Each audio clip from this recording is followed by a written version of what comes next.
What's up everyone, how are we all doing? In today's vlog we're going to be testing out the Sony a7 III, which we're recording on right now. So let's go!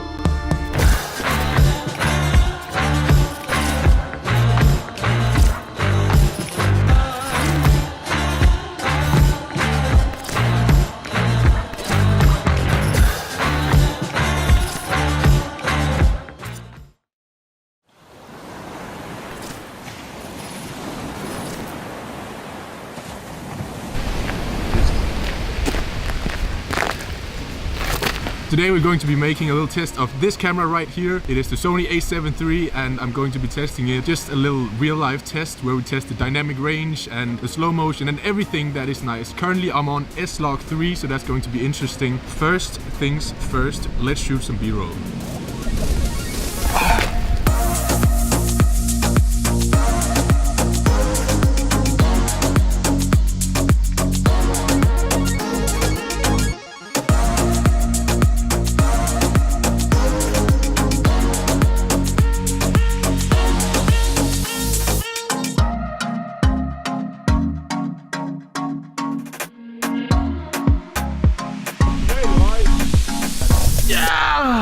Niklas vlogger in vlog, yeah! You gotta do it in English.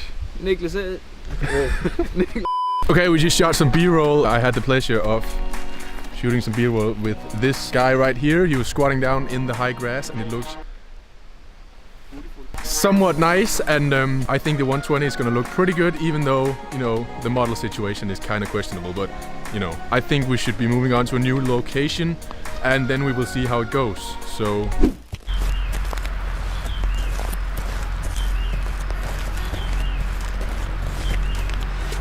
okay, so I had the great idea to go out and explore these very beautiful and empty houses, and I do not know why I got this idea, but I guess we're gonna do it anyway, and hopefully we're gonna get some good lighting and then we can test out a few things. And now someone is taking a picture of me and it's really disturbing my...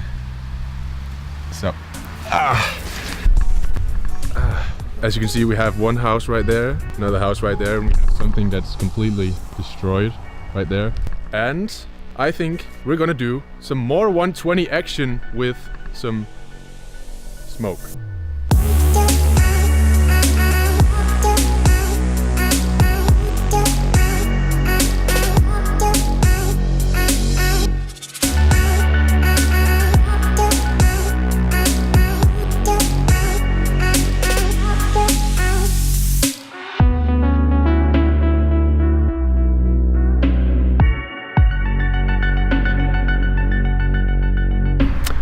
We just wrapped up, we shot a little bit of B-roll and now the sun is setting and we're probably gonna find a low light location, shoot some low light, because obviously this is a full frame camera, so we're gonna check out the low light situation, and we know Sony are pretty good at those low light cameras, so we figured that would, or I figured that would be a good thing to test out.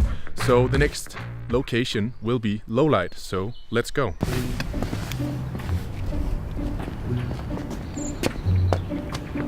dude. Soft. I'm gonna just sit right here. Okay, fuck. Damn. So we've gone to the top of the mountain, which is not a mountain anyways. We figured we would be doing some low light shooting up here with the city in the background and stuff, and this was the best view we could find. We just went on a long walk and we didn't find anything. Now I think we're going to be doing some low light.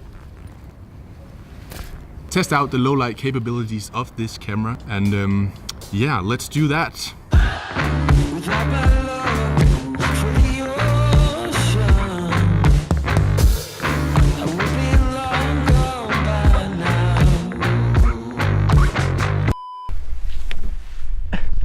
Do you see this? We're gonna change our location because this didn't. Because this.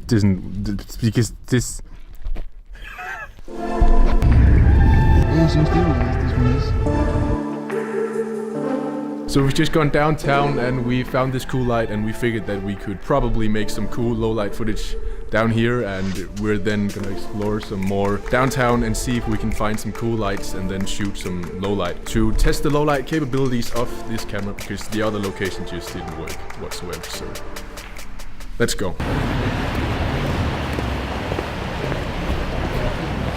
So, Niklas Petersen, he took, goddamn, Niklas Petersen choose S-Log,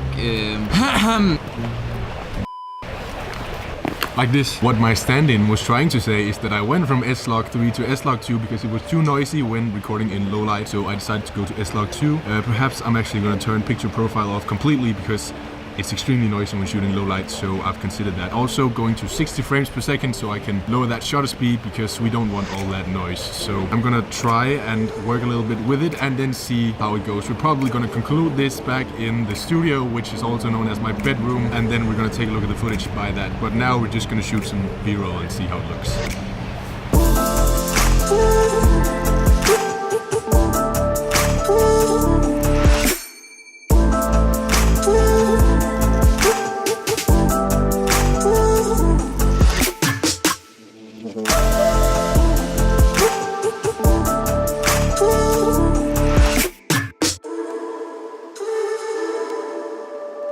Okay, so we're back in the studio, and after having tried this camera for 6 hours, I can tell you that this camera is a very, very solid full frame camera. So obviously I was gonna test the most relevant features that applies to me, which would be slow motion and the picture profiles and the low light capabilities and all that good stuff. One of those features is of course the slow motion capabilities, and this camera of course has 120 frames per second, which is a very high frame rate that I'm not used to working with. So that was pretty interesting testing out, and personally I think it looks great. I'm probably gonna show you some examples right now, and as you can see, it's buttery smooth. It's what you can expect from 120 frames per second, and it's definitely something that I'm gonna use in the future. Then we have the picture profiles.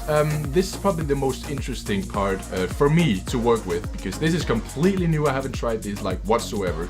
Personally, I think that S-Log 3 was, it wasn't as bad as people say. I think when you're in decent lighting in daylight or something like this, that S-Log 3 is just fine. However, when we got to the low light, the S-Log 3 was completely unusable, way too noisy, so I wouldn't advise you to use S-Log 3 in low light. I then tried to switch to S-Log 2, and I still think it's a little noisy. Obviously, when you apply contrast and reduce the shadows, the noise is gonna decrease. I'm probably gonna stick to S-Log 2, and I would advise you to do the same. And then we have the dynamic range. I was pretty interested in seeing how the dynamic range was gonna be on this camera. I think Sony promised about 14 or 15 stops of dynamic range with the S-Log on, and I feel like that's probably just about true. It's a big step up for me to work with a camera that has such great dynamic range, so I feel like that's a huge plus to the Sony a7 III. Something else I was wondering about when shooting was the in-body stabilization. Obviously it has a huge full frame sensor, so the in-body stabilization is gonna be minimal, and I feel like the stabilization capabilities was next to nothing because you don't really notice it, and